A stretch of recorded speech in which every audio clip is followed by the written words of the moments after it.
Assalamualaikum semuanya. Perkenalkan kami dari mahasiswa Universitas Royal dari Fakultas Ilmu Komputer, Prodi Sistem Informasi dari kelas SI3E. Perkenalkan saya Alia Safira. Saya Nur Aina Sinaga. Saya Anissa Akmil. Dalam video kali ini kami akan mempresentasikan tugas kami dengan mata kuliah Analisis Perancangan Sistem Informasi dengan judul Aliran Sistem Informasi. Yuk tonton video kami. Halo semuanya, perkenalkan saya Alia Safira. Nah, dalam video kali ini kami akan mempresentasikan tugas kuliah Analisis Perancangan Sistem Informasi dengan judul Aliran Sistem Informasi. Nah, dalam kali ini kami akan membahas studi kasus mengenai pada sebuah toko penjualan UMKM yang masih menggunakan metode penjualan manual atau kuno, dengan pembeli datang ke toko jika ingin membeli sebuah barang, dan jika ingin membuat laporannya masih menggunakan buku besar atau masih tertulis. Nah, kami akan mengubah sistem manual tersebut menjadi sistem baru. Yang pertama, apa sih pengertian aliran sistem informasi lama? Aliran sistem informasi lama mengacu pada cara tradisional dalam mengelola dan memproses data sebelum adanya teknologi komputerisasi yang meluas. Pada sistem ini, sebagian besar aktivitas dilakukan secara manual menggunakan kertas, buku besar, dan alat tulis lainnya. Ciri-ciri utama ASI lama yaitu manual, yang mana semua proses dilakukan secara manual mulai dari pengumpulan data, pencatatan, hingga pembuatan laporan. Yang kedua itu lambat. Proses pengolahan data membutuhkan waktu yang lama karena dilakukan secara bertahap dan bergantung pada tenaga manusia. Yang ketiga yaitu rentan terhadap kesalahan. Kemungkinan terjadinya kesalahan manusia sangat tinggi, seperti kesalahan dalam pencatatan atau perhitungan. Keempat, kurangnya efisien. Efisiensi kerja rendah karena banyak waktu yang terbuang untuk tugas-tugas repetitif. Yang terakhir yaitu sulit diakses. Data yang tersimpan dalam bentuk fisik sulit diakses dan dibagikan, sehingga sulit untuk melakukan analisis data yang komprehensif. Nah, ini adalah aliran sistem informasi lama dari penjualan UMKM tersebut. Penjelasannya, yang pertama ada pelanggan. Pelanggan mengunjungi tempat usaha. Pelanggan datang ke toko dan bertanya mengenai produk yang tersedia. Karyawan menyambut pelanggan dengan memberikan penjelasan tentang produk yang ditanyakan. Selanjutnya, komunikasi. Komunikasi dua arah antara pelanggan dan karyawan. Setelah menerima informasi, pelanggan berinteraksi lebih lanjut dengan karyawan untuk mendapatkan pemahaman lebih jelas tentang produk yang diminati. Selanjutnya yaitu ada proses pembelian. Pelanggan memilih produk yang akan dibeli setelah mendapatkan informasi. Karyawan memproses pembelian produk tersebut, mengambil produk dari stok dan menyiapkan produk untuk diserahkan ke pelanggan. Yang terakhir, proses yang terjadi yaitu pemberian nota dan produk. Setelah produk siap, karyawan memberikan nota pembelian kepada pelanggan. Nota ini menjadi bukti transaksi yang telah dilakukan bersama dengan produk yang dibeli.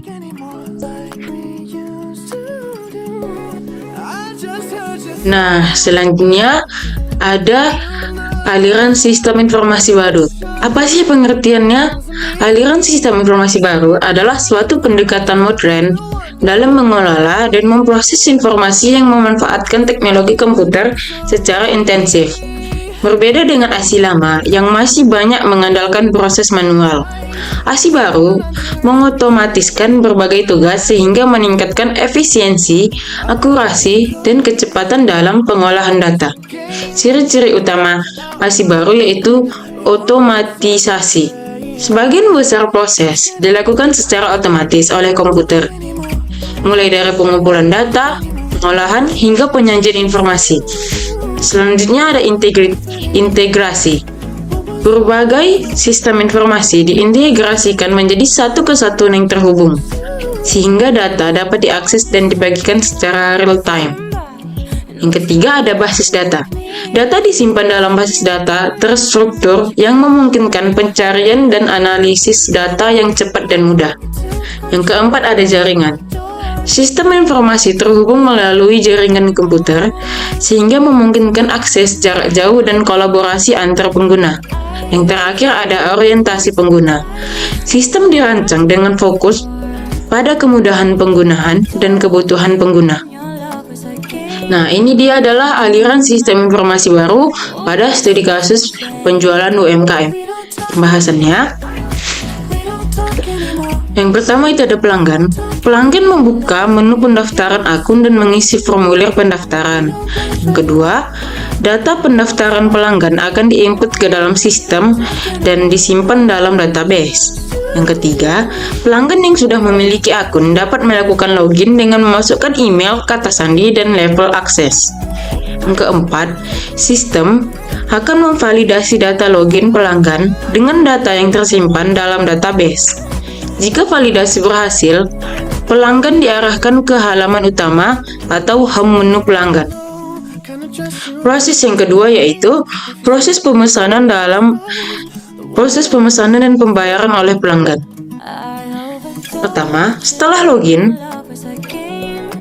pelanggan dapat memilih produk yang diinginkan dan membuat pesanan. Yang kedua, data pesanan akan disimpan ke dalam database sistem. Ketiga, pelanggan melanjutkan ke proses pembayaran. Sistem akan memberikan konfirmasi pembayaran dan menyimpan informasi pembayaran di dalam database. Keempat, setelah transaksi selesai, pelanggan dapat memberikan ulasan atau keluhan melalui formulir yang tersedia. Data ulasan atau keluhan akan disimpan dalam database dan ditampilkan pada halaman utama sistem. Proses yang ketiga yaitu proses pengolahan oleh admin. Pertama, admin melakukan login dengan memasukkan email, kata sandi, dan level akses. Kedua, sistem akan memvalidasi data login admin dengan data yang tersimpan di dalam database. Jika validasi berhasil, admin dapat mengakses halaman admin. Yang ketiga, admin dapat mengelola data produk seperti menambahkan produk baru atau memperbarui data produk yang ada.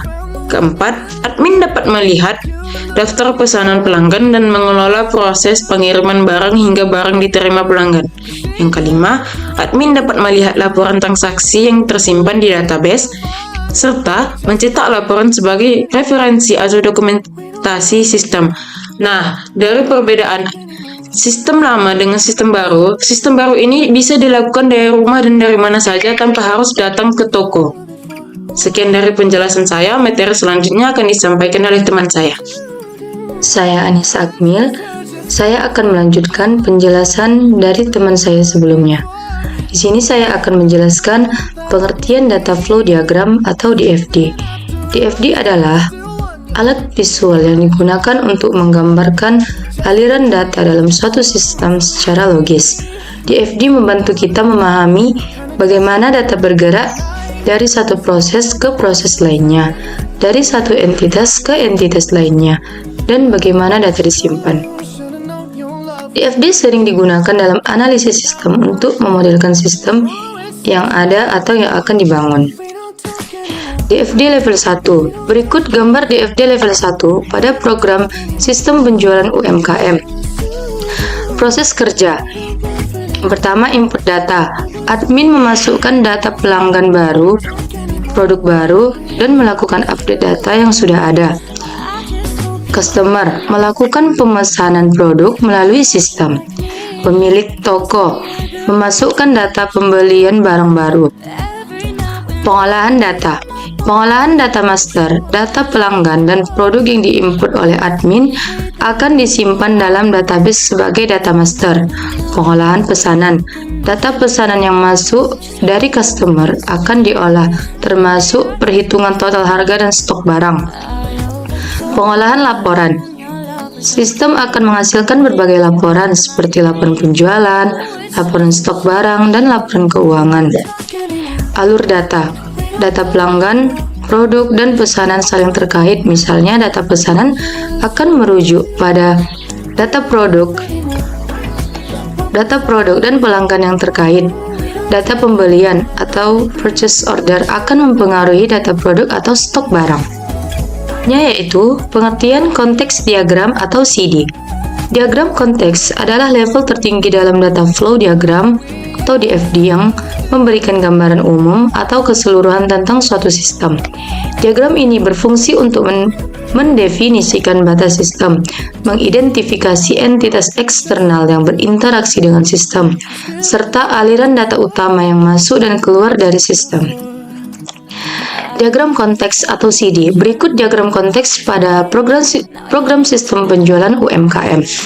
Cara kerjanya, yang pertama, customer atau pelanggan melakukan pemesanan produk melalui sistem data yang dimasukkan, biasanya meliputi data pelanggan, nama, alamat, dan kontak, dan data produk yang diinginkan, nama produk, jumlah, ukuran.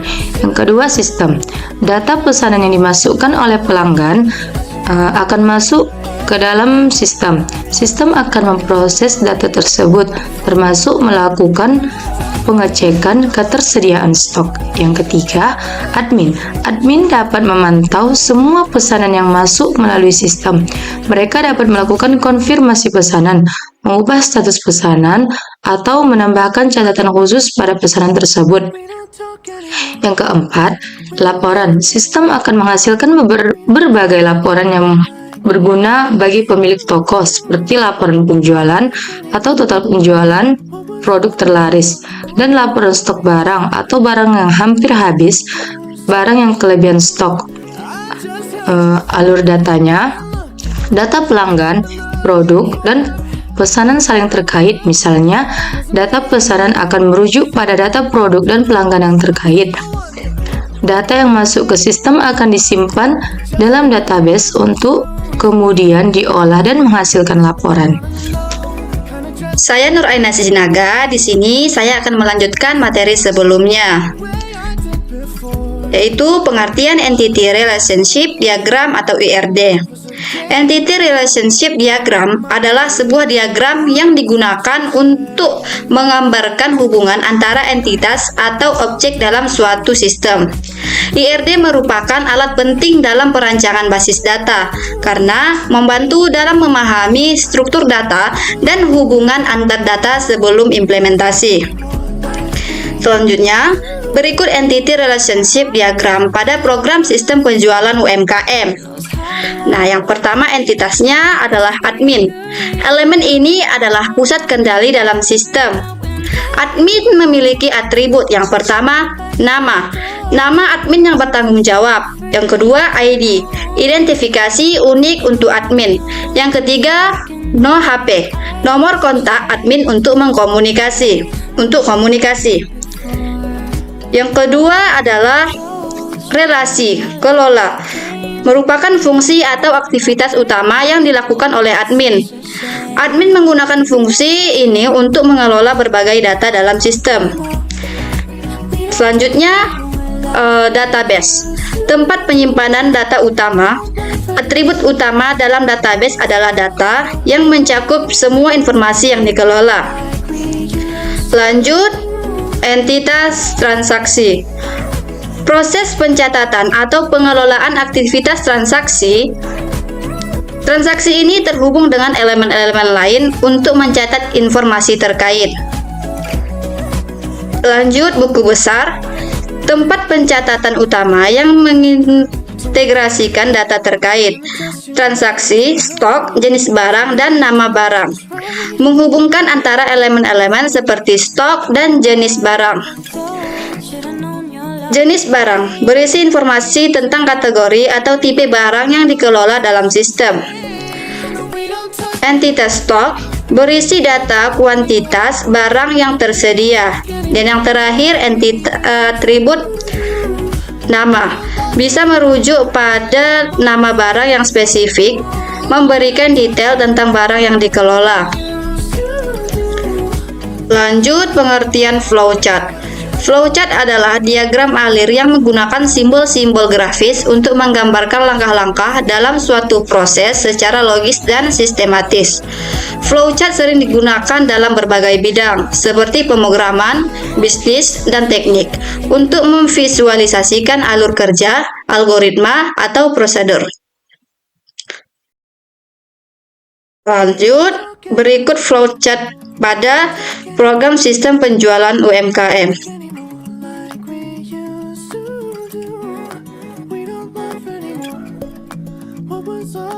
Yang pertama, start. Proses pembelian dimulai dari sini. Yang kedua, entitas cari produk.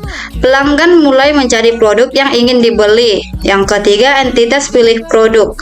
Setelah menemukan produk yang diinginkan, pelanggan memilih produk tersebut. Yang keempat, periksa ketersediaan produk. Sistem akan memberikan apakah produk yang dipilih masih tersedia atau sudah habis. Jika produk tersedia, proses berlanjut ke tahap pemilihan metode pembayaran. Jika produk tidak tersedia, proses pembelian berhenti. Lanjut, entitas pilih-beli. Pelanggan memutuskan untuk membeli produk tersebut. Isi detail pengiriman. Pelanggan mengisi data diri seperti nama penerima, alamat pengiriman, nomor telepon, dan memilih kurir pengiriman.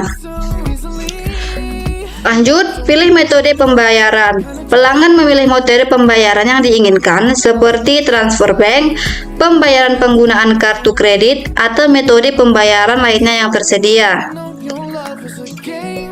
Transfer, pelanggan melakukan pembayaran sesuai dengan metode yang dipilih. Konfirmasi penerimaan pembayaran. Sistem akan mengkonfirmasi bahwa pembayaran telah diterima. Dan yang terakhir, N. Proses pembelian selesai. Nah, itu tadi tugas presentasi kami mengenai aliran sistem informasi. Terima kasih sudah menonton. Kami pamit undur diri. Assalamualaikum warahmatullahi wabarakatuh. Bye.